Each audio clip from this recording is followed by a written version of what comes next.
Om. Hello and Namaste, friends. As those of you who have watched the introductory video will recall, I am Neti Neti and Aham Brahmasmi. I live in North America and I started the Living Sanatana Dharma series to share what I learned about Sanatana Dharma and how I live by its concepts and values. I find that these concepts and values are very helpful to keep me on a steady course through the ups and downs of life. My hope is that in one or more of those videos, you will find ideas or concepts from Sanatana Dharma that you can apply in your lives too. We all aim to lead happy lives. I found the secret of everlasting bliss by applying the teachings of Sanatana Dharma in my life. I hope that you do too.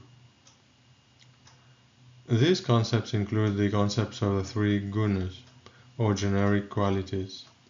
In this video, I will try to shed some light on what these are, and how we could use our understanding of these to live ideal lives.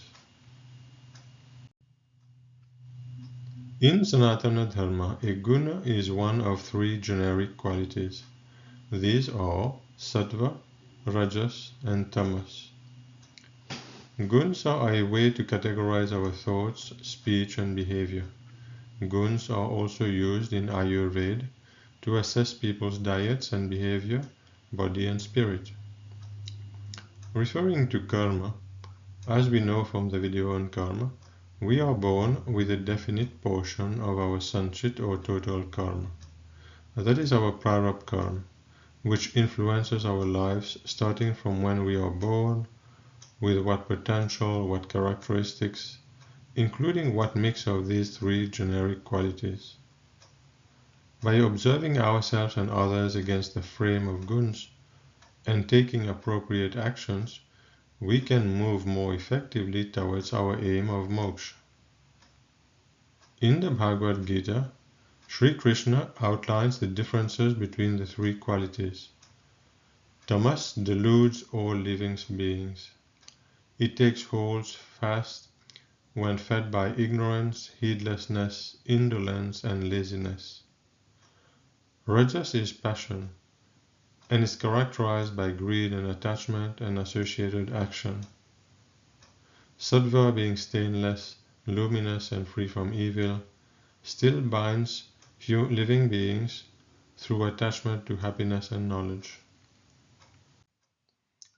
Let us look more closely at tamas. Tamas is the attribute of ignorance. It is manifested by characteristics such as lack of knowledge or spiritual insight, focusing only on materialistic life, idleness, and confusion. Other characteristics of tamas are irresponsibility, cheating, insensitivity, being negative about everything, frustration, lack of self-confidence, lack of logical thinking and planning, and procrastination. Tamasic activities include overeating, oversleeping, and the consumption of alcohol and drugs. So a person living a predominantly tamasic life will see the impacts of their actions or inactions in the current life or in future lives. These impacts could include poorer health and well-being, and slower or non-existent spiritual progress. To better understand and identify tamas, let's look at a few verses of the Bhagavad Gita. Chapter 14, verse 8 mentions the impact of a tamasic life on individuals. Tamas arises from ignorance and causes delusion. It takes a strong hold in a person's life as they indulge in heedlessness and indolence. Chapter 14, verse 13 addresses the impact of tamas on a broader scale, such as when a society and its culture favors tamas. Spiritual darkness, mental inertness, heedlessness, and delusion arise when tamas is predominant. Chapter 18, verse 25 warns about actions undertaken in tamasic mode. Actions undertaken as a result of delusion without regard for consequences, loss, injury, and one's ability to perform them, are tamasic. Ignorant actions disregard all consequences. So, we should be on the lookout for signs of tamas in ourselves, our culture, and society, and summon some rajasic and sattvic qualities from our prarabdha karma to challenge and to attempt to correct our trajectory in life. At the level of a society, even one person can make a difference. And these days, with social media and networking, well-meaning individuals can quickly obtain support from others. Chapter 18, verse 22 also describes tamasic knowledge and understanding as narrow and deluded. That knowledge by which one clings to one's things as if it was everything, without reason, without foundation in truth, and is trivial, that knowledge is tamasic. This applies to material knowledge and to spiritual knowledge. We should always be open to complementary knowledge to improve our material and spiritual well-being. Doing the opposite in a tamasic mode will just slow our progress and well-being. Negative and positive characteristics. Rajas is the quality of action on a positive side. If action orientation, as opposed to the lethargy of tamas, is aimed at bringing about improvements, whether material or spiritual. On the negative side, rajas is manifested by characteristics such as anger, hatred, competitiveness, arrogance, envy, jealousy, greed, attachment, energy, prestige, fear, nervousness, selfishness, and expectation. Rajas does not therefore align with the values of Sanatana Dharma. See the video on the 10 values for more on that. Therefore, if one remains in a rajasic mode, it will be difficult to experience the sattvic qualities needed to progress spiritually. The energy and action orientation of rajas can, however, be helpful to overcome tamasic or rajasic qualities in our life, if we are trying to move towards a sattvic state. To better understand and identify rajas, let us look at a few verses of the Bhagavad Gita. Chapter 14, verse 7 outlines the characteristics of rajas. Rajas is the nature of passion, the source of thirst and attachment.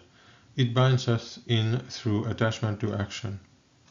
Chapter 14, verse 12 indicates what is likely to happen in a society when rajas predominates.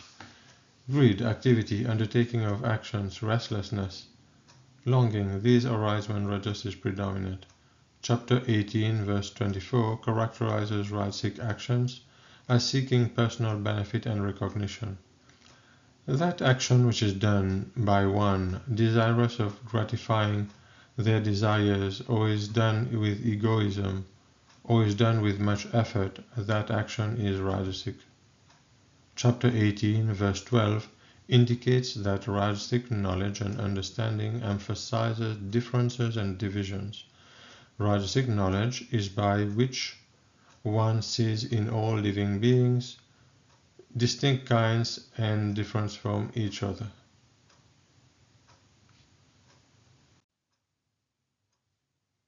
Sattva is the highest of the three gunas and it has only positive characteristics. It is manifested by characteristics such as contentment, humbleness, enlightenment, happiness, fearlessness, faith, forgiveness, avoidance of violence, self-control, truthfulness, generosity, kindness, purity and knowledge, freedom from ego, freedom from expectations, looking upon all with an equal eye, and freedom from desire or sattvic qualities that help us attain moksha. Sattvic characteristics are therefore closely aligned with the values of Sanatana Dharma. Chapter 14, verse 6 of the Bhagavad Gita outlines the characteristics of sattva and the remaining spiritual risk to our progress. Sattva, being stainless, luminous, and free from evil, still binds us to the material world through attachment to happiness and knowledge. So although living a predominantly sattvic life is ideal, compared to the predominantly rajasic or tamasic one, it can still lead to attachment to the material world, especially to knowledge and happiness. Chapter 18, verse 20 describes sattvic knowledge as leading to the understanding and experiencing of oneness with the Supreme. That knowledge by which one sees the one indestructible reality in all living beings, undivided in the divided, is sattvic. Chapter 18, verse 23 characterizes sattvic actions as pure and without selfish motivation. Actions that are aligned to values, performed without attachment, without love or hatred, without desire for personal benefit, are sattvic. How do the three guns vary by yugas, or the eras in the cycle of time? For more on the differences between the yugas, please view the video on that subject.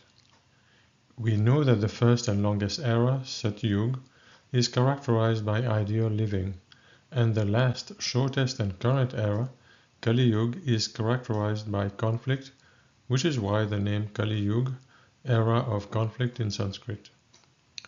The Purans also mention that virtue keeps declining over the two eras in between, that is Treta Yuga and Dwapar Yuga. As yugas change, we can expect therefore to see a decline in sattva across the world and within individuals. We can expect to see a corresponding rise in the negative aspects of rajas across the same period. Therefore, people are more likely to be angry, to hate others, to be more competitive, arrogant, envious, jealous, greedy, attached, and fearful. In addition, we can expect tamas to rise as the yugas change from Satyuga all the way to the current Kali Yuga. As we glance across the Rig Veda, the Purans, and the Itihas, specifically the Mahabharata and the Ramayana, we can see evidence of that negative evolution. What is the link between Ayurveda and the three guns? Ayurveda is about prolonging a healthy life through a healthy lifestyle, including an appropriate diet. A healthy life is important so that we can focus on our efforts towards spiritual development under one of the paths of yoga to attain moksha and enjoy Satchitanand. It aligns with asanas and pranayama under the path of Raj Yoga. Items that we eat or drink themselves are not sattvic, rajasic, or tamasic. It is the impact that they have on our health that causes them to be seen as such. For example, eating meat, that is, ingesting protein from animals who lost their lives because of our desires to eat meat, is born out of passion and ignorance. So we will have to face the karmic consequences of our decision to disregard the Sanatana Dharma value of ahimsa. Any chronic or acute disease we contract as a result of eating meat also reflects ignorance and disregard of what is advisable. The same applies to alcohol, drugs, etc. Whatever we do for pleasure that causes mental and physical diseases reflect rajas and tamas. Excessively spicy food can be considered to be rajasic. Such a diet will fuel the quality of passion, that is rajas, and divert us from the state of sattva, which is more desirable for spiritual progress and healthy living. Excessive amounts of any food or drink can also lead us to negative health consequences, such as chronic diseases, and lead us to spend a lot of time and effort in dealing with those rather than on our spiritual development or our material well-being. Choosing what to eat or drink requires knowledge of the benefits of food and the advisable quantities. Many food items have health benefits. For example, if it is known that ginger, turmeric, onion, and garlic have significant health benefits, then consuming those should be considered as sattvic activities. How are the three guns linked to the aims of life and the stages of life? Well, we are born with a subset of our sanchit or total karma. That's our prarabdha karma that sets our potential for our current life. Included in this set of defining characteristics is what generic qualities predominate and in which proportion compared to the other two. For example, in brahmacharya, that is in childhood or teenage, we could be very active and full of passion, and it would be clear that rajas is dominating. For someone else who could have a more passive lifestyle, it could be that tamas is the predominating factor. We can also expect that a sattvic lifestyle with some measure of rajas will be desirable for students, as they focus their efforts on studying and developing their physical abilities through sport activities. Similarly, in the three other stages of life, our predominant guna could be different. For example, grihastis could exhibit positive aspects of rajas by actively working in their chosen occupations and caring for their families, but they might be well served by some measure of sattva in their quest for moksha. One may also expect sannyasis to be very sattvic so that they have the best chances of progressing towards moksha. Dharma as an ongoing aim of life under Sanatana Dharma is aligned with the sattva guna. Artha, that is the pursuit of wealth, may require some measure of rajas depending on a person's occupation. For example, some types of work require a lot of energetic physical exertion. One might try to avoid tamas while enjoying life, for example by avoiding excesses of food, drink, and other forms of entertainment that could negatively impact our health and the lives of others. So that's what relates the guns to karma. We also have free will and we can create a new kriyaman karma. Within the constraints of our prarabdha karma, that is our potential, we can strive to modify our lifestyle to add some rajas if we consider our lives to be too tamasic, or to move towards sattva if we feel that under rajas, excessive passion as a tool of maya is keeping us bound to sansar and away from spiritual progress. Which path of yoga is more matching with which guns? Bhakti yoga and karma yoga might appeal to those seeking spiritual progress by diverting their rajasic passion and energy from material to spiritual pursuits. Similarly, those who are inclined towards sattva might find the pursuit and application of jnana yoga appealing. Raj yoga requires considerable discipline, so it might appeal to those with a mix of rajas and sattva. The guns describe three generic inclinations, whether at the individual level or at the level of society. While rajas and tamas are clearly not aligned with the values of Sanatana Dharma and spiritual progress, and sattva appears to be the quality that should be cultivated to march on to the divine path, all three qualities reflect attachment to material life and to our interactions with maya and sansar, that is the manifested universe. So we might wish to eliminate tamas, maintain only the level of rajas needed to take decisive action towards material and spiritual progress, and live a predominantly sattvic life. However, in order to attain moksha, we need to free ourselves from the bondage of maya and material attachments of all kinds, including those linked to a sattvic lifestyle. Let us look at two verses from the Bhagavad Gita that clarify this.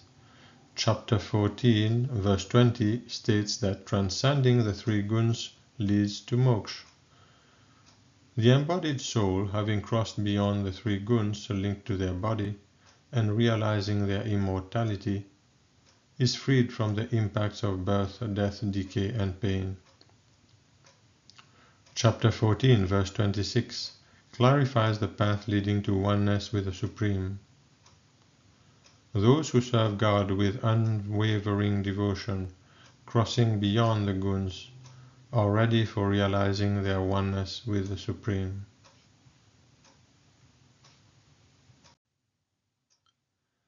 This brings me to the end of what I wanted to share with you through this video about the three guns. As a summary and reminder, these are just ways to observe and characterize tendencies in ourselves, in others, and in society. Through our awareness of these and by cultivating the Sanatana Dharma value of swadhyay, we can make appropriate changes to our lifestyle, thoughts, words, and actions to live better lives in our journey towards moksha. People are of course free to exercise their freedom and to live their lives in the way they want to, and be prepared to reap the consequences of their kriyaman karma, and that is the results of their decisions and actions. I hope this was a good use of your time. If you have any questions or suggestions for topics related to Sanatana Dharma that you would like me to address, you can email those to me, and if I can address those, I will. Also, if you find these videos useful, please share the link to the channel with others who might be interested. And yes, please subscribe to the channel and like the videos you like. Thank you for your attention. Om Shanti Shanti Shanti.